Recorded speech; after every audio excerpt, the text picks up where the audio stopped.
আমার মালা যে জনা পরে তার নাগর বসেতে ঘুরে।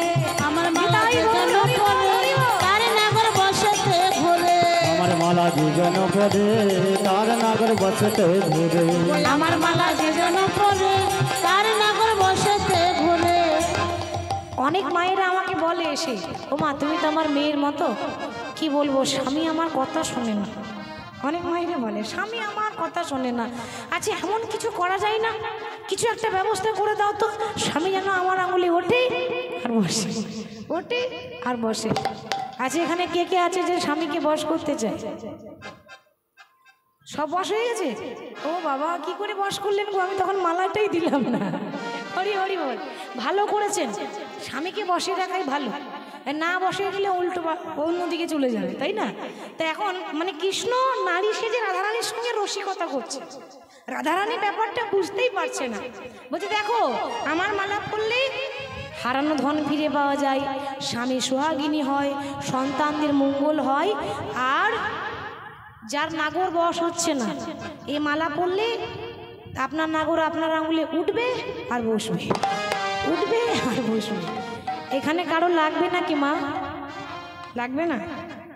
আমি জানি সবাই মনে মনে ভাবছে মালাটা আমি পেলেই ভালো হতো, কিন্তু বলতে কেউ পাচ্ছে না। আচ্ছা বেশ, আমি একটা কথা বলি, এখানে তো সবাই রয়েছে তাই লজ্জা করছে, আমাকে ওই অন্ধকারে বলবেন আমি মালা দিয়ে দেবো, কাজ হয়ে যাবে, কাউকে নাম বলবো না, মালা দিয়ে দেবো, টুক করে দিয়ে দেবো, কাজও আপনার ভালো হয়ে যাবে।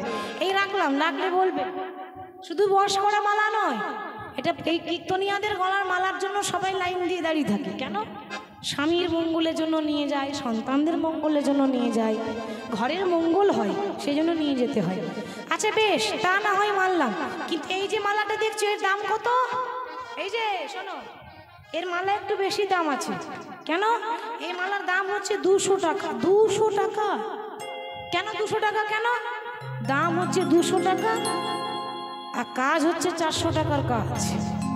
কেন কেন? মালাতে কি হয় মায়েরা? এই মালাটা আপনাদের জন্য নয়, এটা যারা ওই ইয়াং ছেলে মেয়েরা যাদের মানে সম্বন্ধ আসছে আর যাচ্ছে, বিয়ে আর হচ্ছে না, এখন তো সব মানে অবস্থা খারাপ, বলে মেয়ে পাওয়া যাচ্ছে না, তাই না?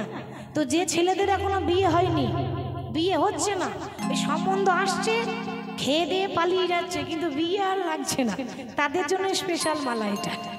এই মালা যদি পরাতে পারেন, আপনি ভাববেন না আজ আমি ইয়ার্কি করছি, আমি সত্যি করে বলছি, আজ অব্দি যাকে দিয়েছি তারই বিয়ে হয়েছে, কিন্তু সবার জন্য নয়।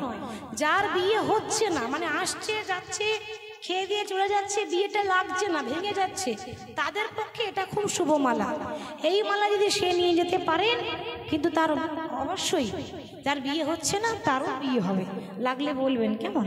বিয়ের মালা দুটো আছে, বশ করা মালা একটাই আছে। হরি বল। আচ্ছা তা না হয় মানলাম, ওটা বিয়ের মালা, ওটা বশ করার মালা, তো তুমি যে মালা বিক্রি করছো কেন? তোমার ঘরে তোমার স্বামী নাই? স্বামী থাকলে কি আর আমি রোজগার করতে আসতাম? কি গো, স্বামী নাই বলে তো আমাকে দরজায় দরজায় রোজগার করে বেড়াতে হচ্ছে। সে কি, কেন তোমার স্বামী নাই কেন? কি আর বলবো, আমার স্বামী আমাকে ছেড়ে চলে গেছে। রাধারানী ভাবছে ওর যা দশা আমারও তো তাই দশা, ওর স্বামী ওকে ছেড়ে চলে গেছে, আর আমাদের ঘরেও তো ঝগড়াঝাটি হয়েছে, আমার কৃষ্ণ আমাকে ছেড়ে চলে গেছে। হ্যাঁ গো, তা তোমার দশা আমার দশা যখন একই হলো, তখন এসো এসো সই পাতাবো, এসো নিতাই গৌর পাতাবো, সই পাতাবো। তোমার আমার দশা একই হলো, এসো এসো সই পাতাবো। তোমার আমার দশা একই হলো, এসো এসো সই পাতাবো। ভগবান দেখছে এই মরেছে, এই সই পাতাতে গিয়ে যদি আমাকে চিনে ফেলে, হরি বল, যদি দেখে নাই তাহলে কি হবে? বলছে না না না, আমি যাত্রার সই হই না, আজকে সই বলবে যে কালকে দিয়ে জল সই করে দেবে, ওরকম সইয়েরও আমার দরকার নাই। কি গো, আজকালকার সই তো এরকমই হয়, ওই দুদিনের জন্য সই হবে, তখন দেখবেন এই দুদিন পর জল সই, নমো নমো, আর দরকার নেই, চলে যাবে। ওরকম সইয়ের দরকার নেই, তার থেকে একা থাকা অনেক ভালো। তুমি যদি আমাকে সই করবে তাহলে 3 সত্য করো, জীবনে যতদিন বাঁচবে আমাকে এই সই বলবে। রাধারানী তো অবলা সরলা নারী, বলে দিল ঠিক আছে, আজ থেকে জীবনে যতদিন বাঁচবো আমার বান্ধবী একটাই থাকবে, তুমি আমার সই সই সই। হ্যাঁ গো, তো তোমার সঙ্গে সই পাতালাম, কই মুখটাতে একবারও দেখালে না। ভগবান দেখছে বাবা এই যে সই মনে করে জড়িয়ে ধরতে যায়, আরে কোলাকুলি করতে গিয়ে যদি বুঝে নেয় যে আমি নারী নই আমি পুরুষ, তাহলে হয়েছে অবস্থা। বলছে না না না না, ও আমি কাউকে মুখ দেখাই না। কেন মুখ দেখাও না? তুমিও নারী আমিও নারী, তা আমার কাছে তুমি মুখ দেখাবে না কেন? তার মানে ঘোমটার আড়ালে কিছু গন্ডগোল আছে। তা ও যখন ঘোমটা তুলছে না, তা আমিই তুলে দিই। এবার রাধারানী যেই না জোর করে ঘোমটা তুলে দিল, সর্ব অঙ্গে গেছে ঢাকা, কিন্তু যাই নাই দুটি নয়ন বাঁকা। কি গো, আমাদের গোবিন্দ নারী সাজলে কি হবে? টানা টানা চোখগুলো রয়েছে না, ওই চোখ দেখে রাধারানী বুঝে নিয়েছে। চিনা নয়ন দেখে ধনী চিনিতে পারিল, আরে আপনারও বধূ বলে বুকে টেনে,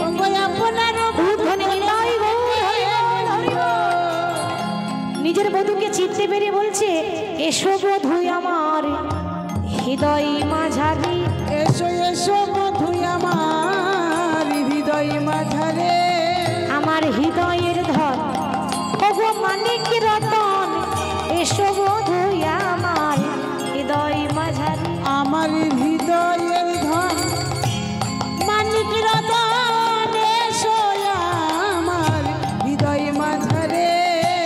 আর যেই না বলেছে এসো বধূ আমার হৃদয় মাঝারি, ললিতা বলে রাধে গো ভুলে যাস না তোর ঘরে তোর শাশুড়ি আছে, ননদিনী আছে। তোর শাশুড়ি হচ্ছে বাঘিনী আর ননদিনী হচ্ছে নাগিনী।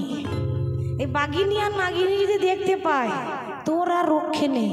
তো তোর এত কষ্ট করে ভাঙা ঘর যখন জোড়া লাগলো, তো এইখানে যুগল করব না, যুগল করব আমরা নিধুবনে। তাই রাধা গোবিন্দকে ঘর থেকে ছলনা করে সখীরা নিয়ে গেল নিধুবনে, আর নিধুবনে নিয়ে গিয়ে খুব সুন্দর একটা ঝুলনা বানিয়েছে, দোলনা।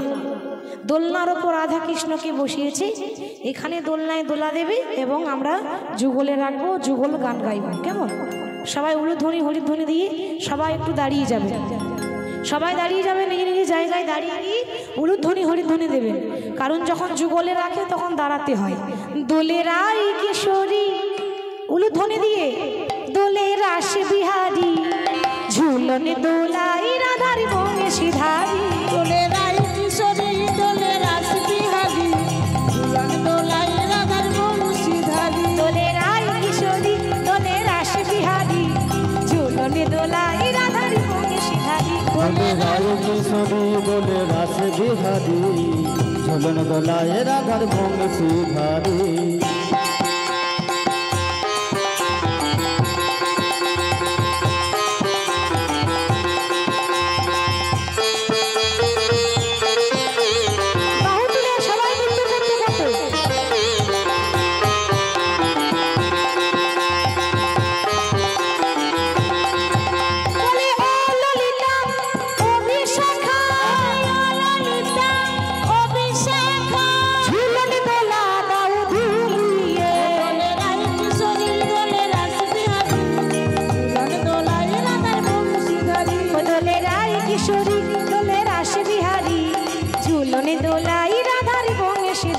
ঝুলে রায় কিশোরী বলে রাস বিহারী, ঝুলন দোলায় রাধার বংশীধারী।